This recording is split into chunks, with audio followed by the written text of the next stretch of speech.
नमस्कार, स्वागत है आप सभी का। आज की वीडियो में हम प्राचीन भारत के इतिहास के अंतर्गत मौर्य काल, तो इस टॉपिक के अंतर्गत 30+ MCQs को आज की वीडियो में हम अध्ययन करेंगे। तो शुरू करते हैं आज की वीडियो को प्रश्न 1 से। तो यहाँ पर पहला प्रश्न है, मौर्य साम्राज्य की स्थापना किसने की?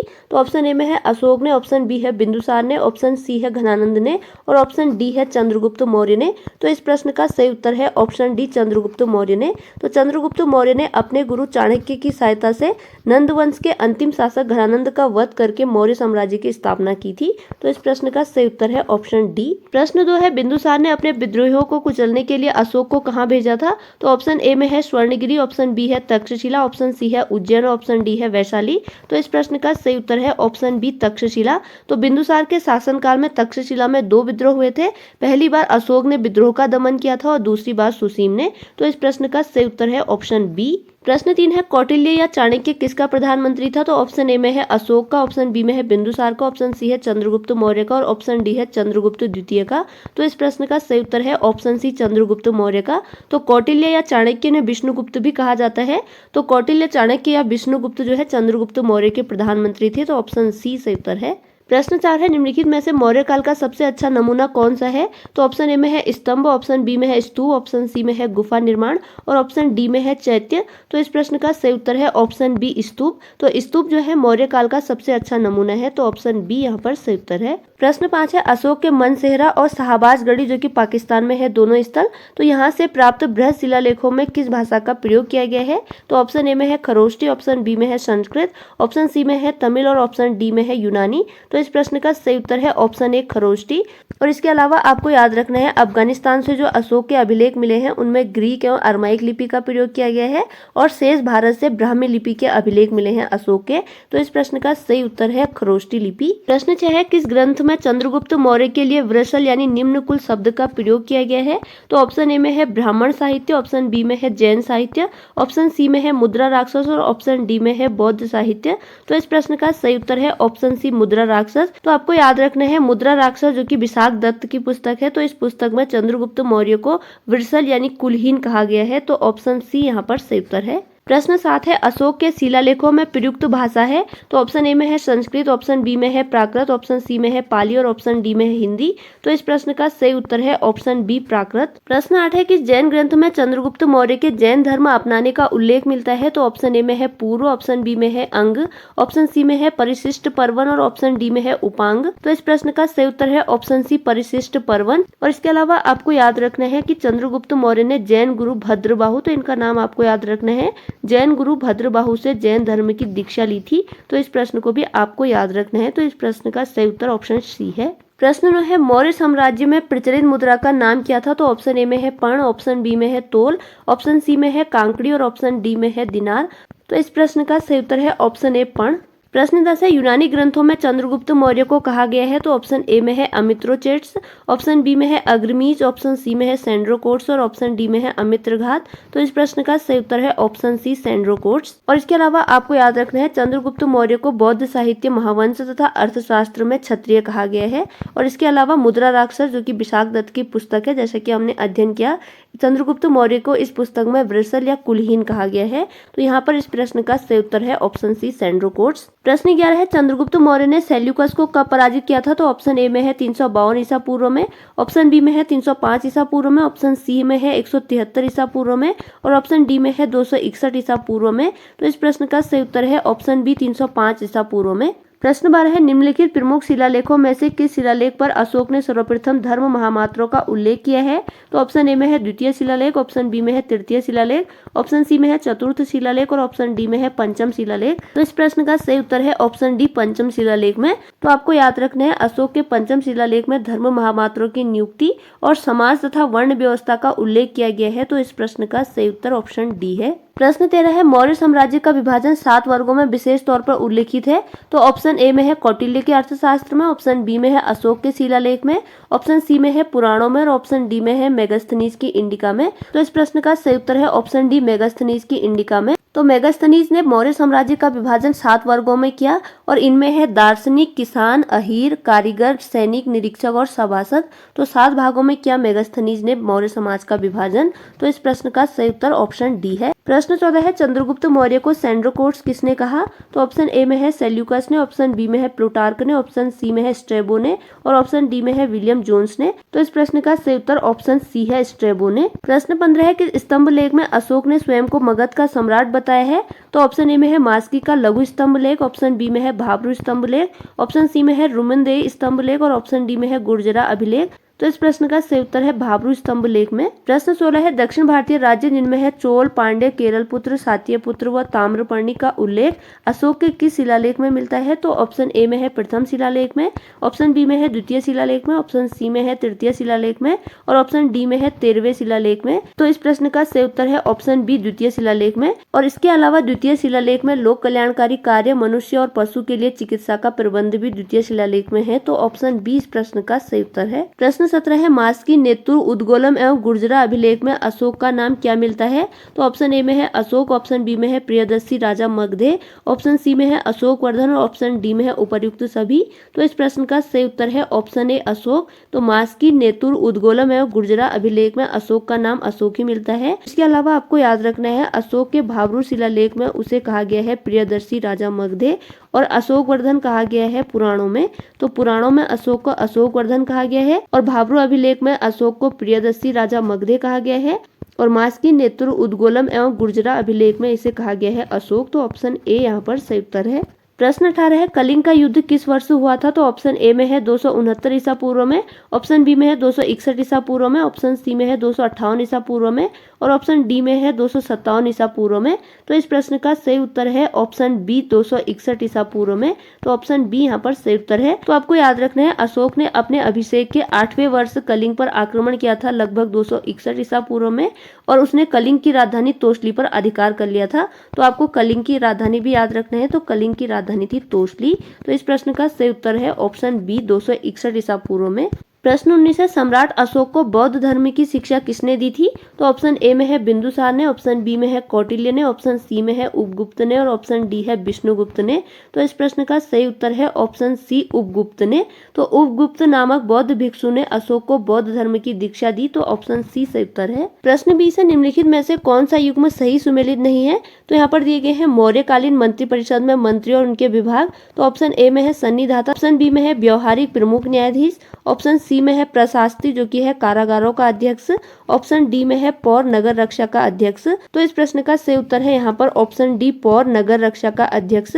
नगर रक्षा का अध्यक्ष यहाँ पर सुमेलित नहीं है। पौर जो है वह नगर का कोतवाल होता था जबकि नायक नगर रक्षा का अध्यक्ष होता था। तो सही उत्तर भी आपको याद रखने हैं। नायक जो है वह नगर रक्षा का अध्यक्ष होता था और नगर का कोतवाल पौर कहलाता था। तो यहाँ पर सुमेलित नहीं है पूछा गया है। तो इस प्रश्न का यहाँ पर सही उत्तर ऑप्शन डी है। और इसके अलावा मौर्यकालीन मंत्रिपरिषद में अन्य मंत्री और विभागों का अध्ययन भी हम करते हैं। तो सबसे पहले यहाँ पर है मंत्री जो कि होता था प्रधानमंत्री, पुरोहित धार्मिक कार्य करता था, सेनापति सैन्य संचालन, युवराज शासक वंश से संबंध था, द्वारिक राज दरबार और सीमा द्वारों का रक्षक होता था, अंतर्वैदिक अंतःपुर का अध्यक्ष होता था, समाहर्ता आय का संग्रह करता होता था, सन्निधाता राजकीय कोषाध्यक्ष होता था, प्रशास्त्री कारागारों का अध्यक्ष होता था प्रशास्त्री, प्रदेष्टी होता था आधुनिक कमिश्नर के समक्ष पद था प्रदेष्टी, नायक नगर रक्षा का अध्यक्ष होता था, पौर जो है वह नगर का कोतवाल होता था, व्यवहारिक प्रमुख न्यायाधीश कर्मांतिक उद्योगों एवं कारखानों का अध्यक्ष होता था, मंत्रिपरिषद अध्यक्ष दंडपाल पुलिस एवं अनुशासन विभाग का प्रधान होता था, दुर्गपाल राजकीय दुर्ग रक्षकों का अध्यक्ष होता था और अन्नपाल अन्न उत्पादन एवं संरक्षण का प्रमुख होता था। तो यह है मौर्यकालीन मंत्रिपरिषद में मंत्री और उनके विभाग। प्रश्न 21 है मौर्य काल में सीता भूमि कहा जाता था। तो ऑप्शन ए में है सरकारी भूमि, ऑप्शन बी में है अदेव मात्रक, ऑप्शन सी में है बंजर भूमि और ऑप्शन डी में है उपजाऊ भूमि। तो इस प्रश्न का सही उत्तर है ऑप्शन ए सरकारी भूमि और ऑप्शन बी में दिया गया है अदेव मात्रक। तो बिना वर्षा के अच्छी खेती होने की भूमि को कहा जाता था अदेव मात्रक भूमि। तो इस प्रश्न का सही उत्तर है ऑप्शन ए सरकारी भूमि को मौर्य काल में सीता भूमि कहा जाता था। प्रश्न 22 है, मौर्य काल में प्रांतों के प्रशासक क्या कहलाते थे? तो ऑप्शन ए में है विषयपति, ऑप्शन बी में है महामात्र, ऑप्शन सी में है कुमार या आर्यपुत्र और ऑप्शन डी में है नायक। तो इस प्रश्न का सही उत्तर है ऑप्शन सी, कुमार या आर्यपुत्र। तो प्रांतों के प्रशासक कहलाते थे मौर्य काल में कुमार या आर्यपुत्र। और इसके अलावा आपको याद रखने हैं, जो प्रांत है उनको विषयों में विभाजित किया जाता था और विषय का जो प्रशासक होता था वह कहलाता था विषयपति। और इसके अलावा आपको याद रखना है महामात्र या तीर्थ क्या है? तो अर्थशास्त्र में शीर्षस्थ अधिकारी जो होते थे उन्हें कहा जाता था तीर्थ या महामात्र। तो यह भी आपको याद रखना है और इनकी संख्या 18 थी। प्रश्न 23 है, निम्नलिखित में से कौन सा युग्म सही सुमेलित नहीं है? तो यहाँ पर दिए गए हैं मौर्यकालीन कर और उनके स्रोत। तो ऑप्शन ए में है प्रतिकर जो कि उत्पाद के रूप में देय कर था, प्रवेश्य जो कि आयात कर है, ऑप्शन सी में है कर जो कि कृषि उत्पादन का हिस्सा है, ऑप्शन डी में है वृष्टि, इसका अर्थ है श्रम। तो जो यहाँ पर सुमेलित नहीं है वह है कर, इसका अर्थ यहाँ पर दिया गया है कृषि उत्पादन का हिस्सा, तो यह सुमेलित नहीं है, तो ऑप्शन सी सही उत्तर है। और इसके अलावा आपको याद रखना है प्रतिकर उत्पाद के रूप में देय कर है, प्रवेश्य जो है वह आयात कर है और कर जो है वह नगद कर है और वृष्टि जो है वह श्रम कर है और कृषि उत्पादन का हिस्सा जो है वह भाग कहलाता है। और इसके अलावा आपको याद रखना है परिग कर क्या है? तो परिग कर है एकाधिकार कर, तो यह इंपॉर्टेंट है, आपको ध्यान रखने हैं। प्रश्न 24 है, अशोक के समय मौर्य साम्राज्य में प्रांतों या चक्र की संख्या कितनी थी? तो ऑप्शन ए में है 4, ऑप्शन बी में है 5, ऑप्शन सी में है 6 और ऑप्शन डी में है 10। तो इस प्रश्न का सही उत्तर है ऑप्शन बी 5। तो आपको याद रखना है अशोक के समय मौर्य प्रशासन में प्रांतों या चक्रों की संख्या थी 5। इनके नाम भी आपको याद रखने हैं। तो सबसे पहले है उत्तरापद और उत्तरापद की राजधानी थी तक्षशिला। दूसरा आपको याद रखना है पश्चिमी और इसकी राजधानी थी उज्जैनी। तीसरा आपको याद रखना है दक्षिणापद और इसकी राजधानी थी सुवर्णगिरी। चौथा आपको याद रखना है मगध और इसकी राजधानी थी पाटलिपुत्र। और पांचवा जो है वह पूर्वी जो कि कलिंग वाला भाग था, तो कलिंग की राजधानी थी तोषली। तो यह आपको याद रखने हैं। प्रश्न 25 है, निम्नलिखित में से कौन सा युग्म सही सुमेलित नहीं है? तो यहाँ पर दिए गए हैं अशोक के शिलालेख और वर्णित विषय। तो ऑप्शन ए में है प्रथम शिलालेख पशुबलि की निंदा, ऑप्शन बी में है पंचम शिलालेख धर्म महामात्रों की नियुक्ति, ऑप्शन सी में है नौवां शिलालेख सच्ची भेंट व शिष्टाचार की व्यवस्था और ऑप्शन डी में है 13वें शिलालेख, इसमें है अशोक की तीर्थ यात्राओं का वर्णन।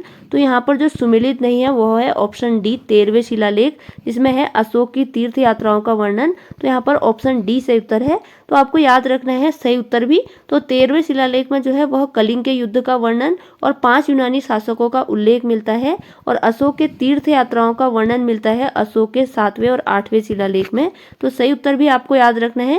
यहाँ पर पूछा गया है सुमेलित नहीं है, तो ऑप्शन डी सही उत्तर है। और इसके अलावा हम अध्ययन करते हैं अशोक के जो 14 शिलालेख हैं उनमें वर्णित विषयों को भी।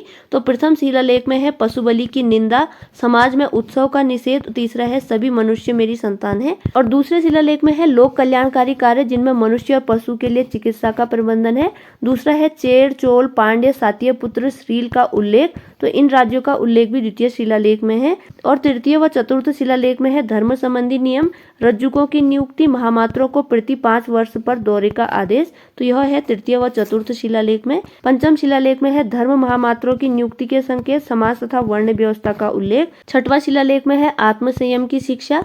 सातवां व आठवां शिलालेख में है अशोक की तीर्थ यात्राओं का वर्णन। नौवां शिलालेख में है सच्ची भेंट व शिष्टाचार की व्याख्या। 10वां शिलालेख में है राजा तथा राज्य कर्मचारियों को सदा प्रजा के हित की चिंता करनी चाहिए। 13वें शिलालेख में है कलिंग युद्ध का वर्णन, 5 यूनानी शासकों के नाम जिनमें है अंतियोक, अत्तिकिनी, तुर्मय, अलीक, सुंदर और मग। तो 5 यूनानी शासकों के नाम का उल्लेख मिलता है 13वें शिलालेख में। अलावा 8 राज्यों का उल्लेख मिलता है 13वें शिलालेख में और 14वें शिलालेख में है लोगों को धार्मिक जीवन व्यतीत करने की प्रेरणा। तो यह है अशोक के अभिलेख और उनमें वर्णित विषय। प्रश्न 26 है, अशोक के शिलालेखों को पढ़ने में सबसे पहले सफलता किसे मिली? तो ऑप्शन ए में है जेम्स प्रिंसेप को, ऑप्शन बी में है टिफेंथलर को, ऑप्शन सी में है कौटिल्य को, ऑप्शन डी में है कारुवाकी को। तो इस प्रश्न का सही उत्तर है ऑप्शन ए जेम्स प्रिंसेप को। तो अशोक के अभिलेखों को पढ़ने में सबसे पहली सफलता 1837 में जेम्स प्रिंसेप को मिली। तो इस प्रश्न का सही उत्तर ऑप्शन ए है। प्रश्न 27 है, राजतरंगिणी के अनुसार किस मौर्य शासक ने कश्मीर में बितस्ता या झेलम नदी के किनारे श्रीनगर नामक नगर की स्थापना की? तो ऑप्शन ए में है चंद्रगुप्त मौर्य ने, ऑप्शन बी में है बिंदुसार ने, ऑप्शन सी में है अशोक ने और ऑप्शन डी में है दशरथ ने। तो अशोक ने कश्मीर में बितस्ता या झेलम नदी के किनारे श्रीनगर नामक नगर की स्थापना की थी। तो ऑप्शन सी सही उत्तर है। प्रश्न 28 है, जैन ग्रंथों में किस मौर्य शासक को सिंहसेन कहा गया है? तो यहाँ पर ऑप्शन ए में है चंद्रगुप्त मौर्य को, ऑप्शन बी में है बिंदुसार को, ऑप्शन सी में है अशोक को और ऑप्शन डी में है दशरथ को। तो इस प्रश्न का सही उत्तर है ऑप्शन बी बिंदुसार को। इसके अलावा आपको याद रखना है वायु पुराण में बिंदुसार को कहा गया है भद्रसार और चीनी ग्रंथ में इसे कहा गया है बिंदुपाल, तो यह भी आपको याद रखना है। तो चीनी ग्रंथ में बिंदुसार को कहा गया है बिंदुपाल और वायु पुराण में इसे कहा गया है भद्रसार। प्रश्न 29 है, अशोक के शिलालेखों की खोज किसने की? तो ऑप्शन ए में है टिफेन थेलर ने, ऑप्शन बी में है विलियम जोन्स ने, ऑप्शन सी में है कौटिल्य ने और ऑप्शन डी में है जेम्स प्रिंसेप ने। तो इस प्रश्न का सही उत्तर है ऑप्शन ए टिफेन थेलर ने। तो टिफेन थेलर ने 1750 में अशोक के शिलालेखों की खोज की और इनकी संख्या उन्होंने बताया था 14। तो इस प्रश्न का सही उत्तर ऑप्शन ए है। और इसके अलावा आपको याद रखना है वर्ष 1837 ईस्वी में जेम्स प्रिंसेप ने अशोक के जो अभिलेख हैं, तो अशोक के अभिलेखों को पढ़ने में सबसे पहले सफलता पाई थी जेम्स प्रिंसेप ने। प्रश्न 31 है, मौर्य काल में माप की सबसे बड़ी इकाई क्या थी? तो ऑप्शन ए में है योजन, ऑप्शन बी में है परमाणु, ऑप्शन बी में है कुंभ और ऑप्शन डी में है करशासन। तो इस प्रश्न का सही उत्तर है ऑप्शन ए योजन। और प्रश्न 32 है, मौर्य वंश का अंतिम शासक था? तो ऑप्शन ए में है अशोक, ऑप्शन बी में है बिंदुसार, ऑप्शन सी में है बृहदत्त और ऑप्शन डी में है पुष्यमित्र। तो इस प्रश्न का ऑप्शन सी सही उत्तर है बृहदत्त। तो बृहदत्त जो है मौर्य वंश का अंतिम शासक था और आपको याद रखना है मौर्य वंश का संस्थापक था चंद्रगुप्त मौर्य और मौर्य वंश का कुल शासन रहा था 137 वर्ष। और मौर्य वंश का अंतिम शासक था बृहदत्त, जिसकी हत्या पुष्यमित्र शुंग ने की थी और इसके बाद शुंग वंश का शासन हुआ था। तो यह भी आपको याद रखना है, पुष्यमित्र शुंग ने बृहदत्त की हत्या करके शुंग वंश की स्थापना की थी।